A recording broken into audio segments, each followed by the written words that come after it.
putting an end to identity politics. This is the Kevin Jackson Radio Show. I don't know what else Donald Trump needs to do to prove himself to the left, but apparently there's still more to be done, right?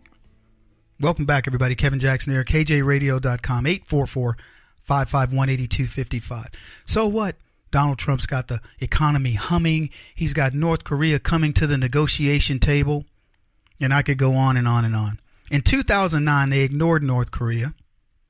They said it's working. In 2010, same thing. 2011, 2012, 2013, he did an underground test of a 10-kiloton bomb. This is on Obama's watch, for those of you who are keeping score. 2014, they ignored North Korea, saying it's working. 2015, same thing. 2016, underground test of a 25-kiloton bomb. 2017, engaging North Korea will kill us all. This is what leftists have said. 2018, we have a disarmament meeting. Now, see, that's what happens when you have somebody who says, I'm not going to listen to your rhetoric. If you want to play ball, let's play ball. If you don't, no worries. I got a country to run, but it's going to impact you because I'm going to be all around you. I'm going to be dancing all over. I'm going to be talking to China. I'm going to be talking to Russia. And if you don't get your act together, I'm going to penalize them and they're going to penalize you. And that's exactly what's occurring. Donald Trump with Tim Russert, who wanted to imply that Trump, you can't just go bombing people. I mean, there's fallout, there's nuclear. Trump's like, what are you talking about? The nuclear holocaust is going to come in our economy, and I'm not going to worry about them. They're a rounding error in the economy. They're a rounding error to us, but they're not a rounding error to China, who's got a $400 billion trade deficit with America. In other words, they're benefiting from dealing with us. They're not a rounding error with Russia, who I can put on notice by just starting to ship products, shipping oil to the Europeans, to Poland, and some of the areas of the world where Russia is currently supplying oil. I'm not a rounding error to them. I can do a lot to their economies. Kim Jong-un can eat and he can starve his people to death, but China wants to thrive, and so does Russia. And we haven't been handling them correctly. You got to love it. And the very people who want to counsel Donald Trump on how to run an economy, ironically, are the people that run California, for example. A state that has the highest debt of any state. A state that has the highest unemployment rate of any state. A state that has the highest income tax, including corporate income tax, of any state. A state that has more regulations, more welfare recipients, highest homeless population, the highest amount of money that you can be considered on welfare in the country. I'm talking about $130,000 and you can be starving to death in California. A state that allows people to steal up to $950 without it being an actual real crime. A state that says if you give somebody a dreaded disease, it's okay, no harm, no foul. And I could go on, folks. A state that wants to tax people into oblivion over climate farce and more. And these are the people that want to tell you now, after a successful year that President Donald Trump has given them actual results, and they say, nope, we don't. He doesn't know what he's doing. The Democrats are now talking about we need to relook at the tax policy because it's not working. We need to raise taxes. This is how we're going to pay the bills. And Donald Trump's going, wait a minute. I lowered taxes and we're paying the bills. We've received the most money in the Treasury in the history of the country last quarter, and you want to go change the system? Let me tell you why that's happening. Because any change that the Democrats can author, any change going into 2018, and they will try to take credit for this economy. The same way hacks, political hacks like Juan Williams, goes on Fox News and says the reason for this economy is Barack Obama.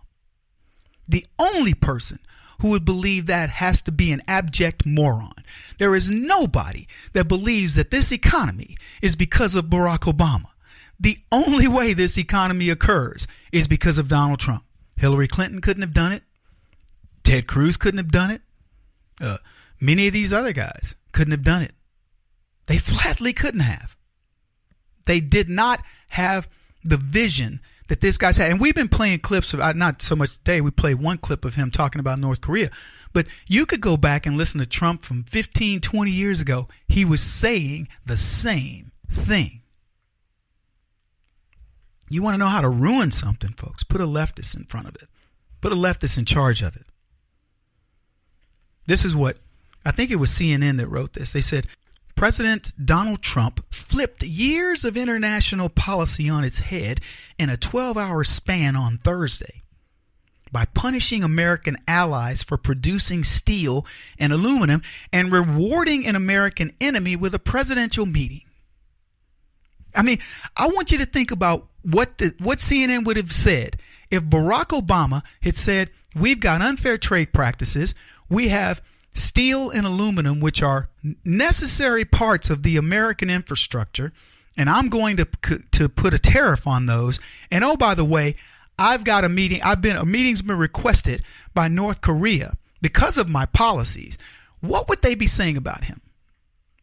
Do you think they'd be talking about flipping years of international policy? Which, by the way, if CNN is telling you that we're flipping years of international policy, take that as a positive. And for the record, anything that's flipping something in this day and time is a good thing. I like this part. Here they go on. They say this. The decisions. First, to impose a 25% tariff on steel and a 10% tariff on aluminum over the cries of American allies. Now, I'm going to stop there before I get to the second piece, because I want to play the clip from the I think he's the president. He's the CEO of U.S. Steel. I want you to hear what he has to say about this. His name is David Burritt, because U.S. Steel is actually bringing a plant back to life. By the way, they started this plant back with 200 jobs.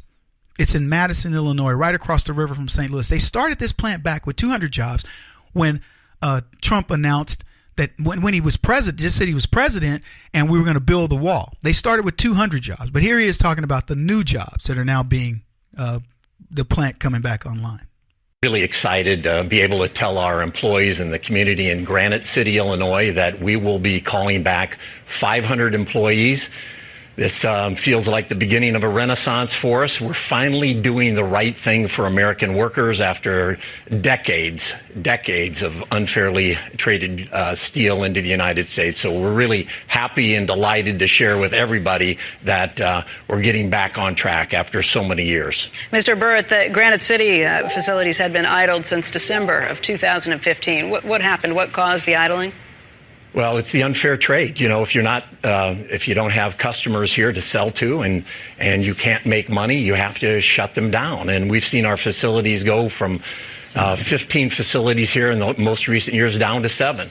The thing to remember here is that U.S. Steel was the original iconic corporation. Back in 1901, we actually had a value of $1 billion, a market capitalization of $1 billion. And in January of 2016, we were actually less than $1 billion.